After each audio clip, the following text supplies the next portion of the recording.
was a sunny day until it happened. I was 11 years old picking berries with my friend when we saw a gray cloud coming toward us. We both knew what it was, the miniatries. I tried to run, but I was captured. Now I am a slave. My name is Sacajawea. I was born in the 1790s on a Shoshone camp now known as the state of Idaho. Since I was only 11 when I was captured, I don't know much about my parents. I have two brothers, but only one is in memory. His name is Camuet. After I was captured, I lived on a miniature camp and I was a slave for 4 years. At the age of 15, I was bought by a French Canadian fur trader and trapper who I married at 15 also. His name is Cherubanu. When Lewis and Clark were hired by Thomas Jefferson to find a passageway to the Pacific Ocean, my husband Cherubanu was hired as an interpreter. I was brought along because I could speak Shoshone, so that meant it'd be easy to bargain with the Shoshones. Cherubanu asked me one day if I were to come on the 8,000-mile journey he was set for.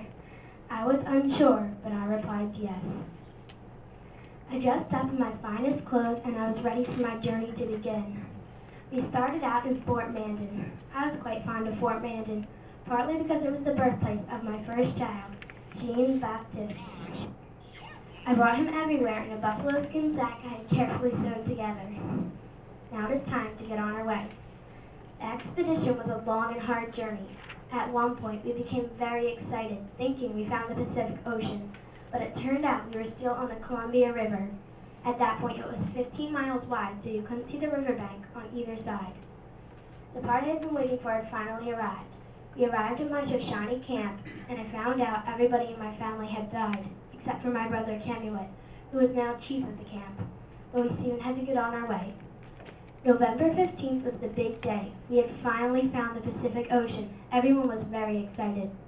Our way back was much easier, yet, but we still had many challenges. When Pomp Cherubanu and I arrived home between 1807 and 1810, we moved into a house in St. Louis. We sold it 5 months later. In 1811, we gave our son Pomp to our good friend William Clark. Then we moved back to our miniature village. I had my second child, my first baby girl, Lizette. She was my biggest joy. I think I feel a fever coming on. I'm going to go lie down.